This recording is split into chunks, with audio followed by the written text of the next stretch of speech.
చూసుకున్నట్లయితే 5,350 కోట్లతో 49 పట్టణ స్థానిక సంస్థలకు తాగునీరు అందించేందుకు కొత్తగా కార్యాచరణ అయితే శ్రీకారం చుట్టడం జరిగింది.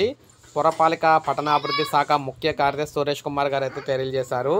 రాష్ట్ర వ్యాప్తంగా 5,350 కోట్లతో 50 పట్టణ స్థానిక సంస్థలకు తాగునీరు అందించనున్నట్లు పురపాలిక పట్టణాభివృద్ధి ముఖ్య కార్యదర్శి సురేష్ కుమార్ గారు తెలిపారు. ఏఐఐబి ఆర్థిక సహాయంతో ప్రస్తుతం 25 పట్టణ స్థానిక సంస్థల్లోనే ఈ ప్రాజెక్ట్ అమల్లో ఉండగా మరో 24 పట్టణ స్థానిక సంస్థల విస్తరణకు చర్యలు అయితే తీసుకుంటున్నామని చెప్పారు. ఇందులో 4 అమృత్ 2.0 కింద పనులు అయితే చేపడుతున్నట్లు వివరించారు. మిగతా 20 కూడా పట్టణ స్థానిక సంస్థల ఏఐబి, నేషనల్ హౌసింగ్ బ్యాంకు రాష్ట్ర ప్రభుత్వ సహకారంతో ముందుకు వెళ్తున్నట్లు చెప్పారు. ఇందులో రాష్ట్ర ప్రభుత్వం వాటా 1,500 కోట్లు అయితే ఉందని చెప్పడం జరిగింది. ఈ రోజుల్లో ముఖ్యంగా చూసుకుంటే మంచినీరు, త్రాగునీరు, మంచినీరు అనమాట. ఆ త్రాగునీరు లేక చాలా ఇబ్బందులు పడుతున్నారు పట్టణవాసులు అందరూ కూడా.